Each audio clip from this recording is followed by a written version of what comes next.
It is the Final Word Daily. Adam Collins, Geoff Lemon on another dominant day for the home side. Geoff, tell us all about it in 30 seconds. Well, yesterday was the dream day for England. Today was the fun day, the frolic day. Yeah, Rory Burns might have got out early. Yeah, Haseeb Hameed didn't make any runs for ages, and eventually Jadeja got him with a beauty. But Milan and Root put on 139. David Milan looked good for 70 on his return to Test cricket.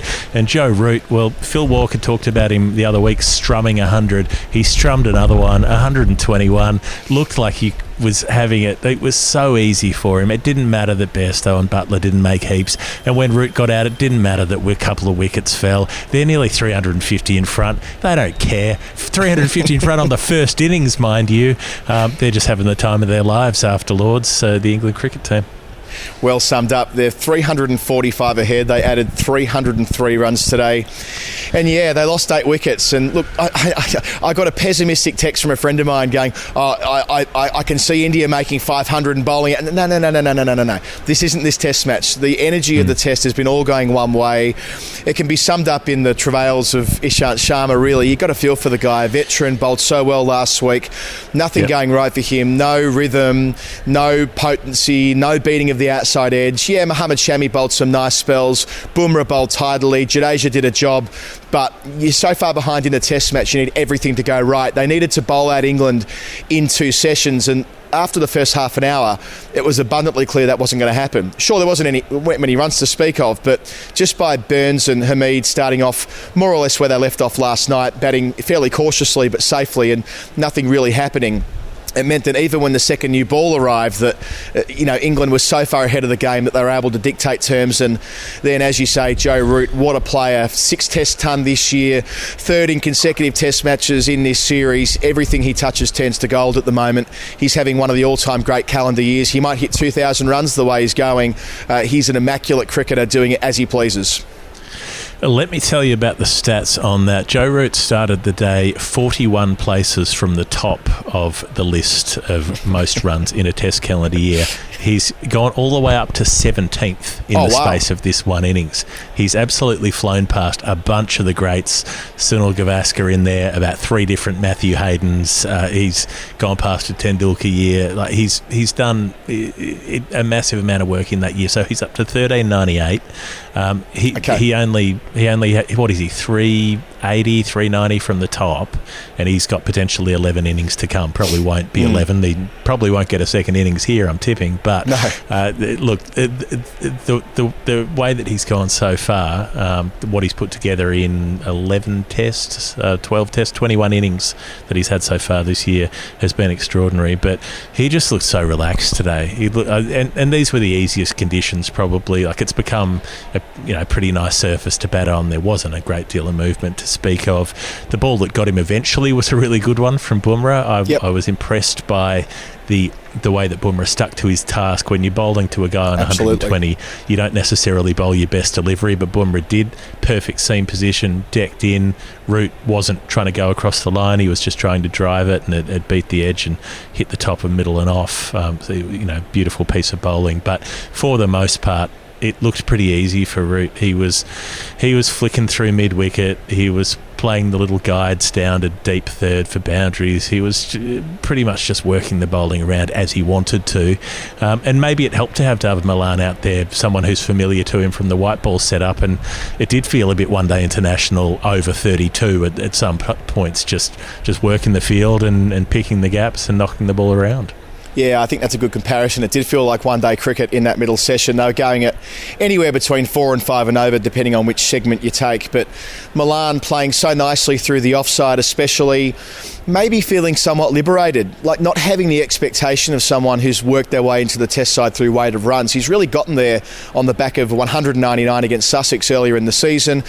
Played very little red ball cricket, a lot of white ball cricket, done well through 2021, especially in T20 and the 100 in more recent times. times. But yeah, it felt like Milan was almost blessed by this opportunity and was going to take full advantage and enjoy it. His first 4 scoring shots were all boundaries, 3 of those through the offside, one glorious shot actually to get off the mark, that square drive. And look, you got to feel happy for him. Of course, he's been on the final word and talked about how difficult it was for him in 2018 when he was left out of the Test team. He felt like it was a bit before he deserved to get dropped, just on the basis that it was sort of 3 Test matches into the summer, a couple against Pakistan, a bad one against India, and then he was gone. He was on the scrap heap, and it didn't look like he had a route back to the Test 11. But yeah, half century today. He looked apart. Absolutely comfortable conditions with Hamid and Burns doing so well, laying that foundation. But you've still got to make them, and having Joe Root with him, they just looked at ease. Root was 20 off 21 balls to start with, something like that. They often say about a player at the best of the peak of their powers that how quickly they can get to 20 in such an unobtrusive way can reflect how easily they're doing it, and that was the case for Root today. I don't think he ever really got out of third gear, to be honest with you. It wasn't like at Lords where he had to scrap for every gain, and he wasn't as fluent perhaps as he was at Lords, but he was in cruise control for the bulk of that innings, and when he got out it was actually against the grain of play on 1-2-1. I thought he was going to cruise to 200 the way he was looking, but by that stage it was well and truly job done. It was almost like he didn't need to go to 200. He didn't need... had England been bowled out for 200, they would have been completely in control of the game. They didn't need to go past 400, but they did. They can. They don't need to bat on tomorrow, but they will, because why not? Why not let Craig Overton swing a few more away and see if he can pop a couple more over the rope. Perhaps with Ava Milan, it's the liberation is that the players who he's come in to replace have failed. Crawley's made no runs at 3. Hamid made no runs at 3 in the one match that he spent there. It's not like, as you say, it's not like he's come in on the back of a huge amount of form, but he can't do any worse than the guys he's replaced. So maybe that took the pressure off. But probably most of all, what took the pressure off is getting to walk out to the middle after the openers have put on 120. There aren't a lot of England number 3s who've had that luxury at any point in the last few years. Root's usually been out there at 2 for 20. So to have that big opening partnership, you can see just how valuable it is. It lets your 3 have the best opportunity to make runs, and it lets Root do it comfortably rather than having the pressure of having to rescue the team once again. What a difference that makes.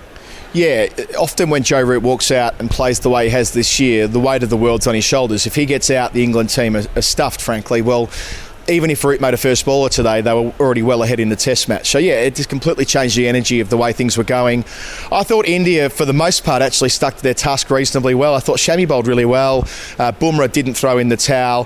Siraj didn't have a good day, but he kept fighting, picked up a wicket late, picked up 2 in the final session. Another dirty day for poor old Ishant Sharma, where it felt to me, Geoff, as though that first over yesterday set the tone for him. And he and sometimes that can happen to a cricketer. That's no reflection on him as a whole. It's not saying that he's playing his final Test match or he'll never be recalled or anything like that. It's just a reflection of the fact that they got bowled out for 78. He had a bad first over and he couldn't get it back on the tracks, and that continued all the way through until the final over today. And maybe picking up after a 3-day turnaround or whatever it was, like playing back-to-back Test matches isn't necessarily as easy when you're getting on a bit in the years and you've done 100 tests worth of bowling for India as well. So, the short turnarounds that we've got from the 3rd to the 4th, wouldn't it give you any hint that Ishant Sharma is going to be going on to play in the 4th match at least? But what would actually almost be my Hall of Fame nomination would be the cheerfulness of India in the field. The game is gone more or less, barring some sort of miracle or some sort of incredible weather visitation. But everybody was talking during Lords about how intense and aggressive Kohli is as a captain. He was having fun in the slips. He was laughing and chatting with his teammates and having a smile about the reviews and all the rest of it, and seemed to be just really enjoying being out there. Siraj going down to the Western Terrace where they were having a chat to him over the fence, and he was holding up his fingers to show 1-0, saying, look, that's still the score. It might be 1-1 pretty soon, but it's 1-0 for now.